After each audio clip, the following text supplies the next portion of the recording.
पर क्या मानते हैं कि पानी के मामले में फेल हो गए हैं क्या? विपक्ष के साथ साथ सत्ता पक्ष के पार्षद भी आरोप लगा रहे थे जल आपूर्ति नहीं हो पा रही है, पानी की कमी है। उस पे क्या?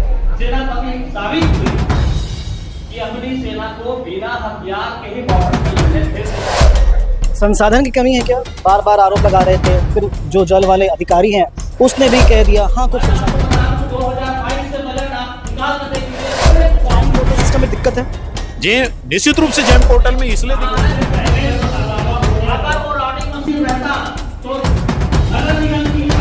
लगा सीवरेज की सफाई के लिए एक मशीन आई थी, 1 साल हो गया, मशीन की पैकिंग तक नहीं खोली गई, उसका यूज नहीं हुआ और विषय ये आया कि ऑपरेटर नहीं मिला, साल भर में ऑपरेटर नहीं मिला।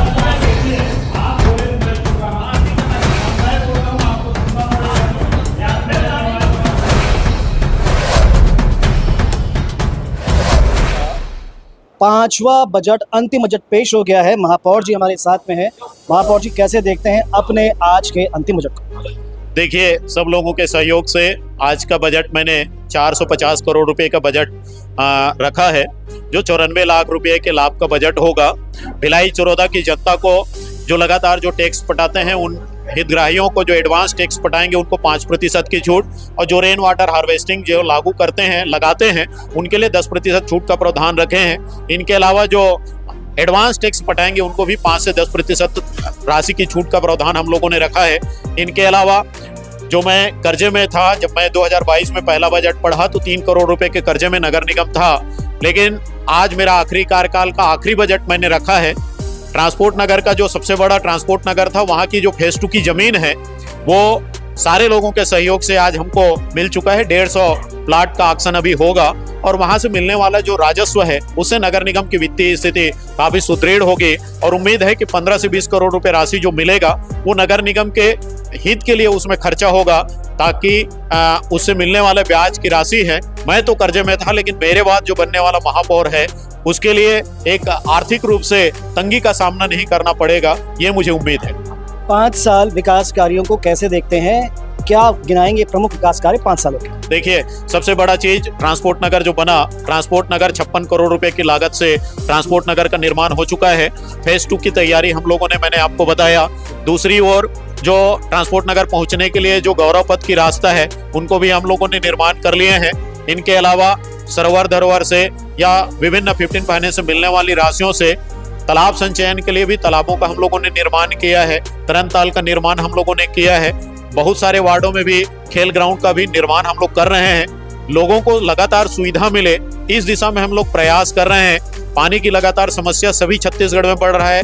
नगर निगम भिलाई चरोदा में भी, जहां क्लोरडी में पानी टंकी नहीं था, बरसों से वहां पर समस्या था, आज पानी टंकी का निर्माण हो चुका है। बहुत जल्द उसमें पानी हम लोग दे देंगे। इसी प्रकार से विश्व बैंक जो ड्राई एरिया है वहां भी हम लोगों ने पानी टंकी का निर्माण कर लिया है।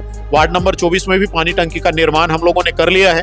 4-5 जगह का मुक्ति धाम हम लोगों ने रेनोवेट कर लिया है। आने वाले समय में बचे हुए मुक्ति धामों का भी हम लोग रेनोवेट करेंगे। तो नगर निगम भिलाई चरोदा में जो पिछला 4 साल का कार्यकाल 4 कार्यकाल रहा होगा, और ये कार्यकाल निश्चित रूप से दूध का दूध और पानी का पानी हो जाएगा। 2022 से 2027 के कार्यकाल देखिए, आप एक एक वार्डों का आप खाका निकाल लीजिए। मैं तो महापौर हूं, मुझे जानकारी है, लेकिन आपके माध्यम से भी आम जनता को मैं कहना चाहूंगा, जो विकास इन 5 सालों में हुआ है इससे पहले 4 कार्यकाल में नहीं हुआ, ये मैं दावे के साथ कह सकता हूं। इतनी सारी उपलब्धियां हैं, पर क्या मानते हैं कि पानी के मामले में फेल हो गए हैं क्या? विपक्ष के साथ साथ सत्ता पक्ष के पार्षद भी आरोप लगा रहे थे जल आपूर्ति नहीं हो पा रही है, पानी की कमी है, उस पे क्या कहेंगे? देखिए, पानी की समस्या लगातार न केवल भिलाई चरोदा में, अभी तो छत्तीसगढ़ में बढ़ रहा है। इसमें पब्लिक को भी अवेयरनेस होना पड़ेगा, पार्षदों को भी अवेयरनेस होना पड़ेगा। हम लोग पानी बचाने के टोटियां लगाने का प्रबंध करते हैं, लेकिन हितग्राही उस टोटी को निकाल के फेंक देते हैं। फिजूल कपड़ा धोने का काम, बर्तन मांजने का काम उस नल के पानी के पास ही करते हैं। तो निश्चित रूप से एक सामूहिक जिम्मेदारी लेना पड़ेगा। सामूहिक प्रयास करेंगे तभी जल का संचय हो सकता है। एक महापौर, सभापति या पार्षद के कहने से ही जल संचय नहीं हो पाएगा। एक सामूहिक निर्णय लेना पड़ेगा। और वाटर हार्वेस्टिंग जो है, हर घर में निश्चित रूप से वाटर हार्वेस्टिंग होना चाहिए, तभी हम लोग पानी को बचा सकते हैं। छत्तीसगढ़ में नगर निगम भिलाई चरोदा की स्थिति तो काफी सुदृढ़ है। हालांकि खारून नदी से जो पानी मिलने वाला पानी है, वो पानी का उपयोग जो आम जनता है वो पीने के लिए नहीं कर रहे हैं, लेकिन मूलभूत सुविधाओं के लिए जरूर कर रहे हैं। मैं उम्मीद करता हूं कि आने वाले समय में यदि सामूहिक लड़ाई लड़ेंगे तभी हम ये जल संचय के जल की संकट को हम लोग उबर पाएंगे। नहीं तो यदि हम लोग फेजोल खर्च करते जाएंगे तो आज जो इतनी समस्या है कल और व्यापक समस्या होगी, क्योंकि वाटर लेवल नीचे गिर रही है। पहले 300 फीट में पानी निकल जाता था, आज तो 500 600 फीट में पानी नहीं निकल पा रहा है। फिर भी भिलाई चौरौदा के 2-4 वार्डों को यदि छोड़ दें तो बाकी वार्डों में जल का जो स्थिति है वो काफ़ी अच्छा है।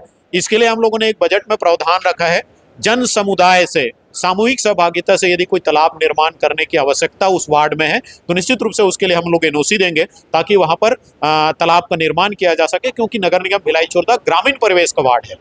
संसाधन की कमी है क्या? बार बार आरोप लगा रहे थे, फिर जो जल वाले अधिकारी हैं उसने भी कह दिया हाँ कुछ संसाधन कम है। देखिए, शासन के द्वारा लगातार बीच बीच में जो नियमों को चेंज किया जाता है, पहले टेंडर लगाते थे हम लोग, वार्षिक टेंडर होता था, हम लोग टेंडर की पद्धति अपनाते थे या ऑनलाइन अपनाते थे या ऑफलाइन टेंडर की प्रक्रिया करते हैं, वो ईयरली टेंडर होता था। लेकिन अभी शासन ने गाइडलाइन चेंज कर दिया है, सारे टेंडर हमको जेम से लगाना है, जेम की सारी नियम कायदे हैं। शासन स्तर में इसको निर्णय लेना चाहिए, मूलभूत सुविधाओं को छोड़ के जो खरीदी है, जो आवश्यक श्रेणी नहीं है उनको जेम से बाहर रखना चाहिए। वर्करों का टेंडर लगाना है वो जेम से होना है। जैम पोर्टल सिस्टम में दिक्कत है जी, निश्चित रूप से जेम पोर्टल में इसलिए दिक्कत हो रही है, छोटी छोटी जैसे वाहन का संधारण करना है या किसी को टोटी देना है या वाल देना है, तो ये टेंडर लगाने के लिए शासन ने हमको बाध्य कर दिया। हमको 9 मार्च से चिट्ठी आ गया है कि आप सारे टेंडर जेम से लगाएंगे। या तो शासन हमको मार्गदर्शन दे दे या एक ब्रीफिंग कर दे कि इन चीज़ों को छोड़ के बाकी के लिए जेम से ठीक है। बड़ी चीज़ें कोई खरीदते हैं, 5 लाख से ऊपर खरीदते हैं, वो जेम से करें, वो ठीक है। लेकिन भंडार एवं क्रय नियम भी था, 3 लाख के तहत नीचे स्तर में छूट दिया जाता था, 5 लाख नगर निगमों में था। तो ऐसे छूट दे दें तो हमें समस्या का समाधान नहीं होगा। एक बड़ा आरोप लगा, सीवरेज की सफाई के लिए एक मशीन आई थी, 1 साल हो गया, मशीन की पैकिंग तक नहीं खोली गई, उसका यूज़ नहीं हुआ और विषय ये आया कि ऑपरेटर नहीं मिला, साल भर में ऑपरेटर नहीं मिल पाया। देखिए, शासन स्तर में इसमें भी एक संशोधन होना चाहिए। साधन सीधा सीधा हमको भेज देता है कि आपको इतना ई रिक्शा लेना है, आपको सीवर लाइन का ये मोटर लेना है, आपको तालाब सफाई के लिए। भाई नगर निगम उसको तय करे उसको क्या साधन और संसाधन उपलब्ध है। यदि राज्य शासन से इस तरह से मशीनें यदि देते जाएंगे तो निश्चित रूप से उसका उपयोग, नगर निगम रायपुर का परिवेश अलग है, दुर्ग का परिवेश अलग है, बिलासपुर का परिवेश अलग है, नगर निगम भिलाई चौरौदा ग्रामीण परिवेश है। हमारे यहाँ उतनी बड़ी नालियां नहीं है जहां पर वो सीवर सेक्शन घुस पाएगा। तो ऐसी चीजों को उस निगम की परिस्थिति के अनुसार बनना चाहिए ताकि उसका यूटिलाइजेशन हो सके। भाई कोई भी सामान हमको देंगे जो हमारा यूज नहीं है तो आप दे तो दिए, सफेद हाथी पालने की जैसा हमारी स्थिति हो गई है। धन्यवाद। तो बहुत सारी बातों पे हमने बात की, महापौर से अंतिम बजट था, इनके कार्यकाल की उपलब्धि भी जानने का प्रयास किया और जो आरोप विपक्ष के पार्षद लगा रहे थे उनको भी जानने का प्रयास किया। पर इन सब आरोपों के बीच में आप क्या सोच रहे हैं कि क्या ये आरोप, ये बातें आपको सच लग रही है? कमेंट्स करके जरूर बताएं। खबरों के लिए बने रहें द CG खबर के साथ। धन्यवाद।